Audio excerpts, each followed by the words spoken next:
Amigos de Vive TV, qué gusto saludarles y dar la bienvenida a esta emisión de Vive Mejor. Yo soy Roberto Bridingham y los invito para que estemos juntos la siguiente media hora. Hoy hablaremos de un tema poco conocido, pero que poco a poco ha tenido cada vez más seguidores en México, la práctica del Bhakti Yoga. El Bhakti es una cosmovisión, una cultura, una disciplina, un arte, una práctica que procura bienestar a nivel mental, emocional, espiritual y últimamente, propiamente dicho, es una práctica yógica. Y vamos a ver la siguiente cápsula y regresamos para hablar y conocer más acerca de este interesante tema. El Bhakti es un término sánscrito que proviene de la raíz Bha, que significa adoración o devoción. El Bhakti Yoga es también conocido como el camino de la devoción. Es una de las principales ramas del yoga que busca alcanzar la realización divina a través del amor y la entrega incondicional hacia la deidad. Se basa en la creencia de que al entregarse completamente y con amor a la divinidad, uno puede alcanzar unidad con lo divino y liberarse del ciclo de nacimiento y muerte, para así alcanzar la iluminación y la unión con lo sagrado. La práctica del Bhakti fomenta la conexión emocional y proporciona un sentido de paz, consuelo y felicidad. La devoción y el amor hacia lo sagrado pueden ayudar a reducir el estrés, la ansiedad y otros estados emocionales negativos, brindando mayor equilibrio emocional en la vida cotidiana. Brinda un sentimiento de propósito y significado, mejora en las relaciones interpersonales, abona el cultivo de virtudes, ayuda con el confrontamiento de dificultades y cultiva la gratitud. Para mí es un gusto poder recibir a nuestro invitado el día de hoy, porque hace muchísimo tiempo quería yo hablar de yoga y tenemos el gran honor de recibir a Maha. Maha, ¿cómo estás? Qué gustazo, hermano. ¿Qué tal? Cuéntanos un poquito de ti. Bueno, pues primero que nada, un gran gusto, Roberto, estar aquí en tu programa. Muchas gracias por la oportunidad. Y bueno, sí, efectivamente, como mencionaste antes, el yoga, hay muchísimos yogas, hoy por hoy está teniendo un mayor impacto, una mayor influencia, está siendo mucho más convencional, vamos a llamarle, ¿no? En Occidente. Sin embargo, no podemos dejar de vista que pues muchas veces tienen concepciones un tanto alejadas o hasta tergiversadas de lo que es realmente yoga. Por eso, en un primer lugar, creo que es importante establecer lo que el yoga significa desde su raíz, incluso etimológica. Yoga viene de yuk, que quiere decir vínculo, unión. Entonces, ok, ¿vínculo con qué? Esa es la primera pregunta, ¿no? Tenemos que entender que el yoga últimamente tiene el propósito de cumplir la función de autorrealizarse. Es una herramienta de autoconocimiento. Entonces vamos a escuchar que nos vamos a topar con que hay diferentes nombres de yoga, como Jnana Yoga, Kriya Yoga, Kundalini, Karma Yoga, Kundalini, un montón de yogas. Entonces, ¿cuál es la razón de esto? La razón es de que el yoga, hagamos de cuenta que es una escalera. Cada escalón tiene un número, escalón 1, escalón 2, escalón 3, ¿no? Pero finalmente, toda esa escalera conforma una trayectoria para llevarnos a una plataforma, a un piso. De lo que estamos hablando es de conexión, de espiritualidad, ¿no? Para mí la espiritualidad, por supuesto, Maha, que incluye la religión, pero en mi caso yo lo veo más bien como conexión. Y no sé si estás de acuerdo conmigo, pero yo soy practicante de yoga desde hace mucho tiempo, entro y salgo de la disciplina, por supuesto, pero la idea es que yo he entendido que la yoga te prepara mental, emocional, espiritualmente, físicamente, durante hora y media, para llegar a esa última posición o esa última asana, que es el Shavasana, que es la posición del cadáver, que para mí es una de las posiciones más difíciles. Y te voy a explicar por qué. Porque implica literalmente rendirte, incluso ante el piso que te está sosteniendo. Y te das cuenta que incluso ahí estás queriendo gobernar. Entonces creo que parte de la yoga no nada más es un ejercicio, y hay muchísimos tipos de yoga, como bien lo dices, sino que también te lleva a esta parte fundamental, el conectarte con tu verdadero ser. Sí, sí, definitivamente, ¿no? Eso y algo más, además. Okay, tú acabas de mencionar que el término de religiosidad o de religión, Me parece que en primer lugar tenemos que de verdad desechar las concepciones, ¿no? Que pues ya no sirven, ¿no? De lo que es una religiosidad, por ejemplo. Si vamos a la raíz etimológica de religión, que viene de religare, es un sinónimo totalmente de yoga, que es vincular, reconectar, religar. ¿Otra vez con qué? Son diferentes aspectos, últimamente con lo divino. ¿Pero qué implica lo divino? Por supuesto que implica nuestro ser, el conocerme a mí. Pero ¿a qué estoy vinculado también? ¿Qué es lo que eso significa? ¿No? Entonces, todos esos escalones de los que yo vengo hablando, en el Bhakti, digamos que es una especie de elevador expreso que nos lleva a esta plataforma. ¿Por qué? Por su forma de ejecución. Su manera, tú mencionabas hace rato las asanas, las posturas que se hacen, que pues tienen su nivel de complejidad y nuevamente todas tienen el propósito de conectarnos, ¿no? Pero debemos de aceptar y de admitir que la sociedad moderna en la que vivimos, en verdad, muchas veces se topa con pared de que es difícil encontrar la calma, encontrar la presencia con calidad, ¿no? Porque la mente es muy obstinada, ¿no? La mente está volando. Vivimos en una época en la que todo va tan rápido. Todo es muy acelerado. Tan rápido que no hay tiempo. Y para nosotros, que sería la única prioridad realmente que deberíamos tener en esta vida. Primero estar conectados con nosotros mismos y luego con lo demás. Exactamente. Entonces el Bhakti es elevador expreso. ¿Por qué? Porque dice, ok, ¿de qué manera eso le puedo dar la vuelta? ¿Y qué pasa si acondicionamos todas nuestras actividades cotidianas de tal forma que haciéndolo con conciencia lo pueda resignificar? Con una conciencia del por qué, para qué hago esto, desde dónde lo hago. Y ahí ya viene una transformación, viene una alquimia con las actividades que uno hace.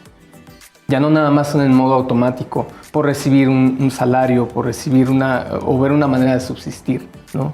O inclusive de interactuar con el mundo, sino es tras cada actividad algo que me acerca más y más y más a la gran verdad última, que es que somos Sat Chit Ananda. Que somos seres mentales, buenos, espirituales. Sat Chit Ananda quiere decir que somos... Perdón, Maja, ¿te parece que continuemos con esto regresando? Claro que sí, por supuesto. Muchas gracias.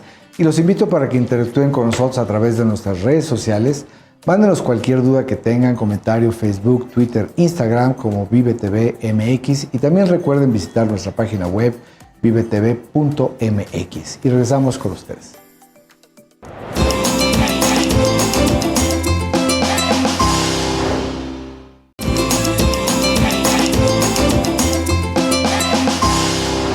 Hablar de yoga es muy interesante porque nos puede llevar a una confusión, pensar que yoga es religión, o quizá es un estilo de vida, o quizá es una práctica para ejercitar nuestro cuerpo y nuestra mente. Pero más bien, pues tenemos al experto que nos va a hablar y nos va a seguir hablando justamente de este tema. Maja, ¿qué es la yoga? Pues mira, sí es una práctica y es una ciencia.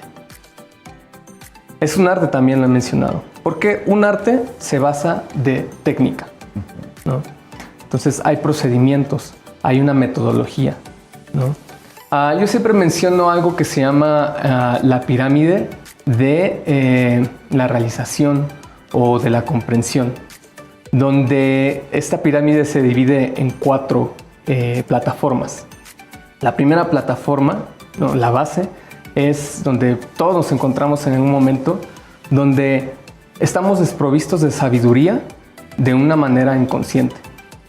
Somos inconscientes de que hay una carencia de sabiduría. Después de esa plataforma viene la parte donde ya estoy haciendo consciente que hace falta sabiduría o que hay deficiencias en la sabiduría. La tercera plataforma es cuando ya de una manera consciente comienzo a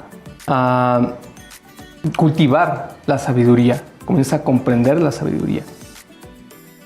Pero el propósito es llegar a un punto de que inconscientemente, por así decirlo, o sea, sin esfuerzo, digámoslo, la sabiduría es manifiesta como tal. Pero es un proceso. Pero este proceso al que nos hablas es un proceso que aquí a la humana circunstancialmente podemos llegar, ¿o es un concepto al cual aspiramos a llegar un día?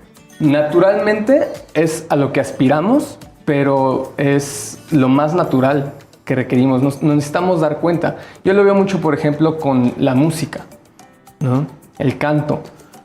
Muchas veces las personas llegamos a tener concepciones de, yo no canto, y háganle como quieran. Todos tenemos la capacidad.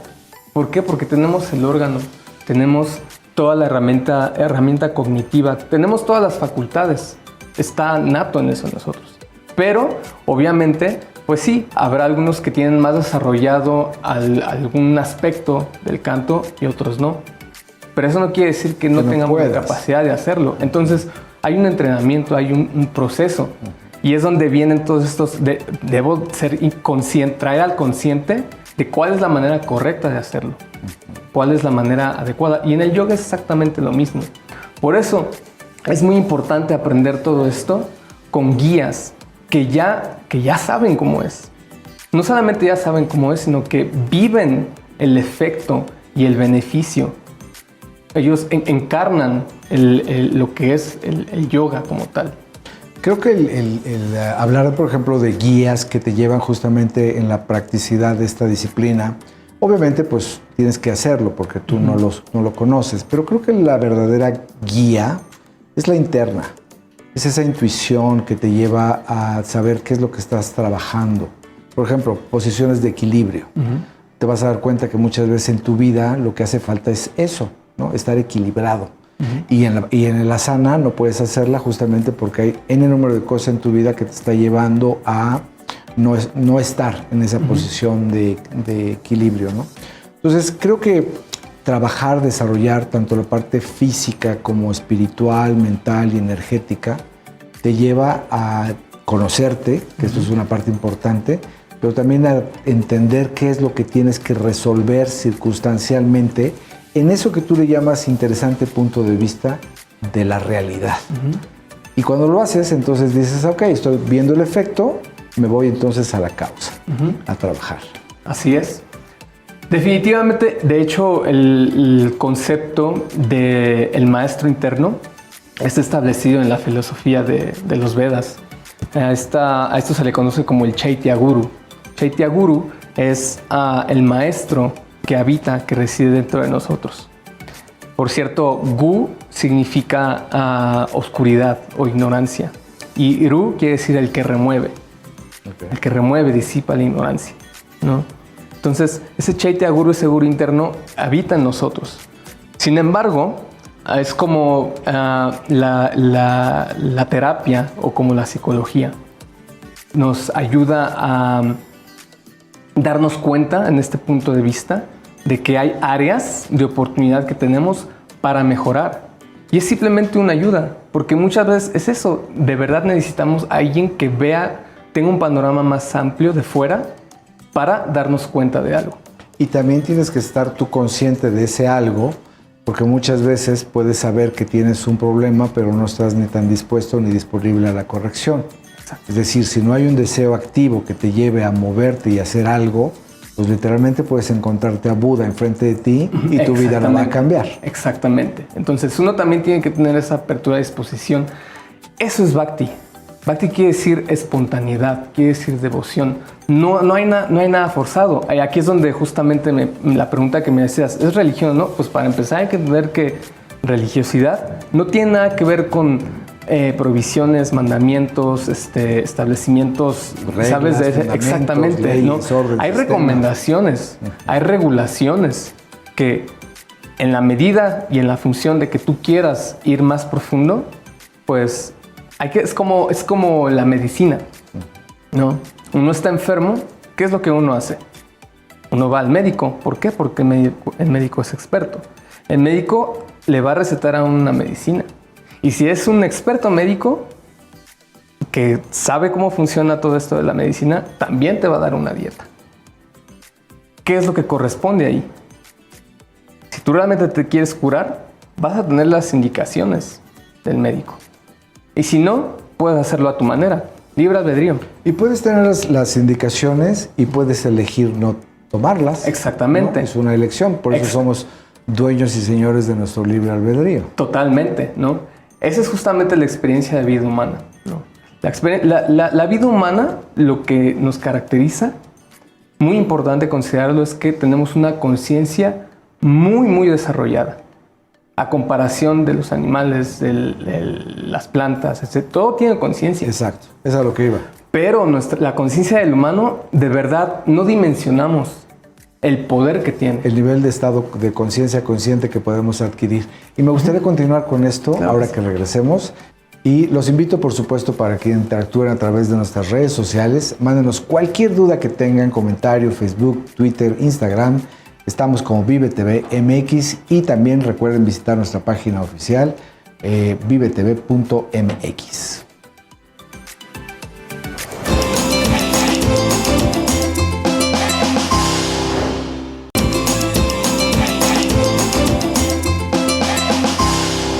Y estamos hablando de yoga justamente con Maja y pues hay muchas cosas que platicar. Obviamente para mí la yoga y seguramente para ti no es tan sencillo y menos hablar de él en un programa de media hora, porque es muy vasto.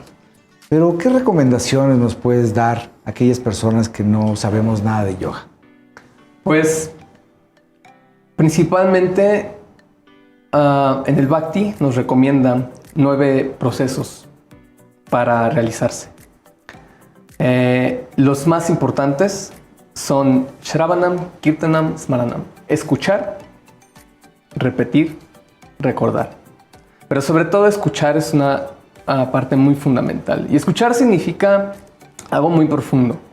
No nada más oír. O sea, escuchar con atención, pero también la actitud, ¿no? O sea, yo realmente quiero llegar al fondo de algo.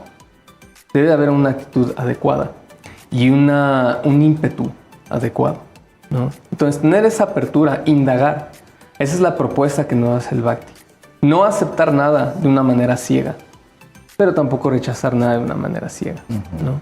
Y someterlo a una comprobación. Por eso explico que es una ciencia, ¿no? Todo lo que nos pasa, y si te pones a pensar, los 8.500 millones de personas que habitamos este planeta, estamos haciendo lo que podemos, con lo que tenemos y para lo que nos alcanzó. Y ese estado de conciencia nos invita justamente a ampliar. Y bien decías tú, quizá hay algo, un nuevo conocimiento que llega a mí, pero no lo entiendo. Entonces no lo tires, déjalo quizá a un lado, ponlo en una cajita, porque a medida que vas evolucionando en esta vida te vas a dar cuenta que vas a ir ampliando tu conciencia. Entonces quizá en algún momento puedes volver a retomar el tema y entender justamente lo que en su momento no pudiste entender. Como por ejemplo el libro de Eckhart Tolle, ¿no? El poder del aquí y del ahora. Literalmente yo me llevé 7 años en leerlo. Y comprendí que no estaba yo preparado para entender la sabiduría del libro al principio. Después me lo eché como pues fuera un libro de corto, ¿no? Pero justamente es esto, es aprender a que no siempre tienes que tener las respuestas en ese momento. No tires la información nada más. Sí, sobre todo, personalidades como Eckhart Tolle y muchas otras que hay, hacen un énfasis e insisten mucho en la importancia de lo que es tener una presencia de calidad en el aquí, en el ahora. En otras palabras, significa ser consciente. Hablábamos un poquito de eso. Más conciencia que yo llego a expandir, que yo llego a nutrir, va a haber más, proporcionalmente va a haber más dicha, más felicidad. Pero también con eso se va a desarrollar cualidades como más compasión, más veracidad, más pureza, más humildad. Esos son los principios que el Bhakti nos viene a compartir. ¿Para qué? Porque ahí es donde reside la dicha realmente, ¿no? En esa parte de la armonía. Y darte cuenta que no siempre la respuesta o la pregunta correcta es ¿por qué? Sino ¿para qué? Exactamente. Y en ese ¿para qué? Puedo comprender que hay cosas que a lo mejor no entiendo, pero que tienen una razón perfecta y lógica de ser.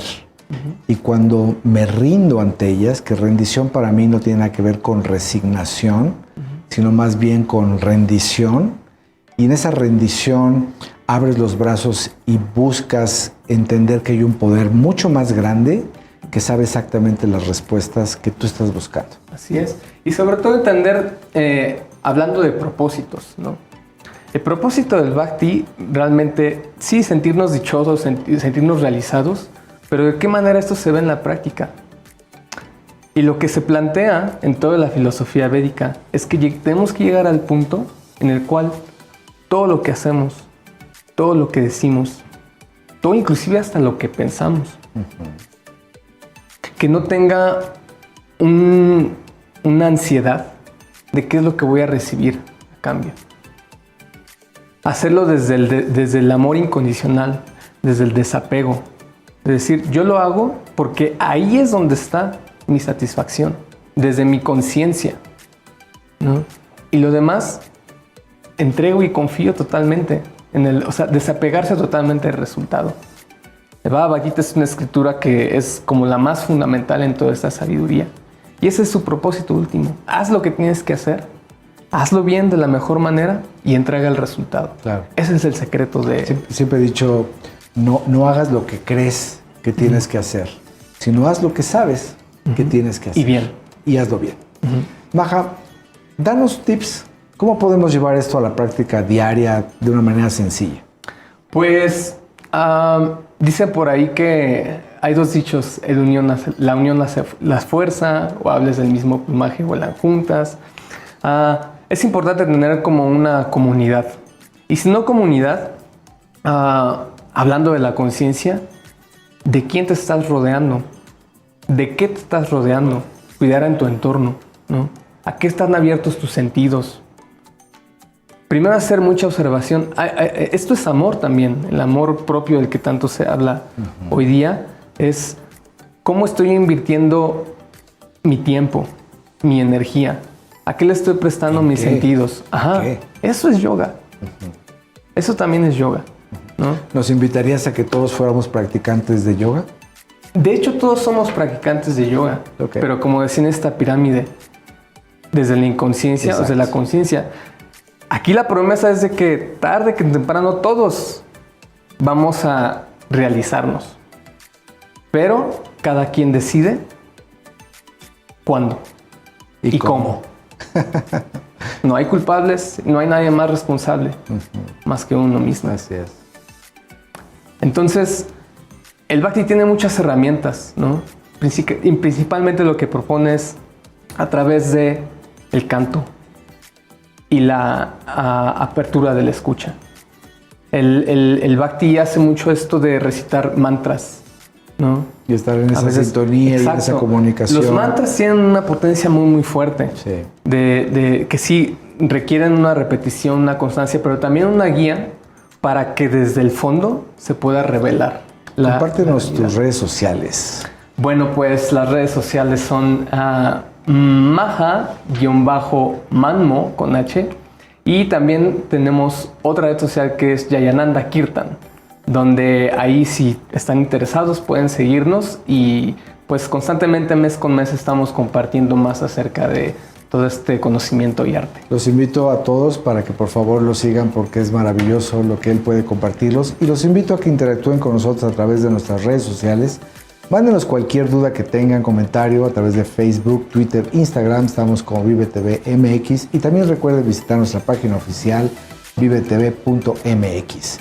Maha, un placer, un gustazo y tenemos mucho que hablar.